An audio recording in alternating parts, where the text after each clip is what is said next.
Pat Gelsinger, Michael Dell VMware, Business Insider after months of boardroom battles, publicly hinted about in SEC filings and news articles, VMware Pat Gelsinger has won the war with his boss Michael Dell. Dell's enormous tech company, Dell Technologies, will not be gobbling up VMware outright in a reverse merger.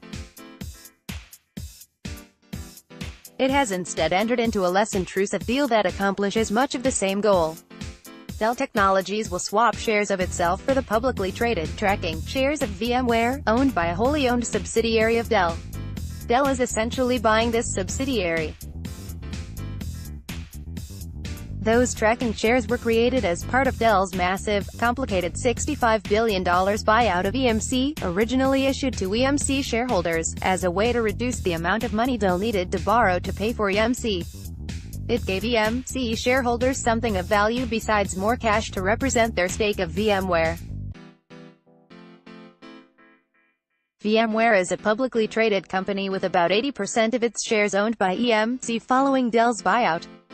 So Dell Technologies controlled that 80% after buying EMC, with about half of that equity publicly traded through the tracking stock. The tracking stock was publicly trading. By swapping shares of Dell Technologies, formerly a private company, for the tracking shares, Dell will become a public company again. This deal is mostly a big win for VMware CEO Pat Gelsinger as it essentially maintains the status quo of VMware's ownership. Dell still controls most of VMware, but the 20% of VMware that is public will remain public and VMware will continue to be an independent company. Dell had previously been talking about a reverse merger with VMware, in which Dell would have essentially sold itself to the smaller company.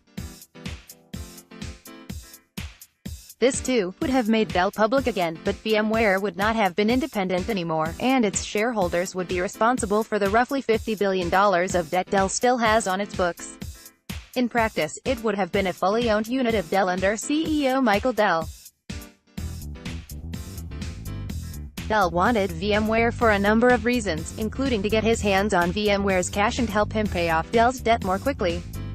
Avoiding a near-death sentence being closely aligned with VMware has been good for Dell.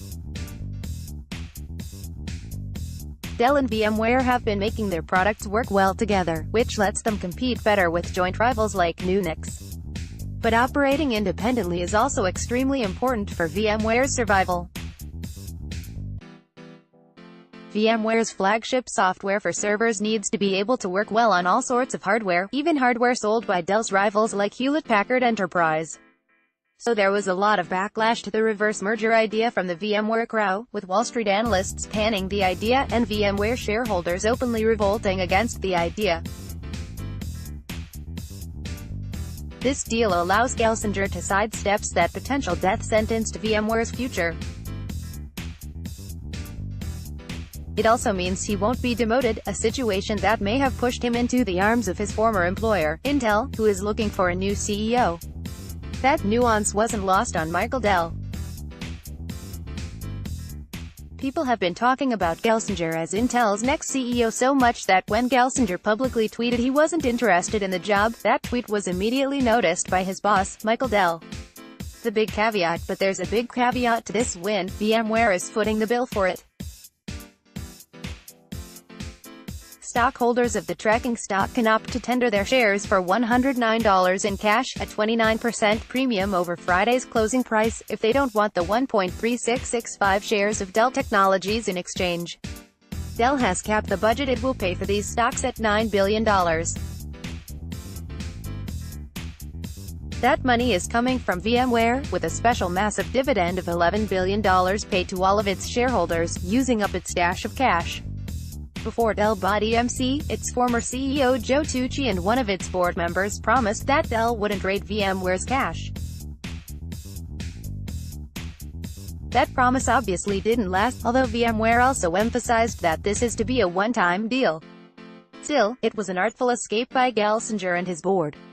And Gelsinger's official comment hints as much. Emphasis ours, we remain laser-focused on our strategy to deliver innovative software that drives customer success as a strategic and growing independent entity, he said.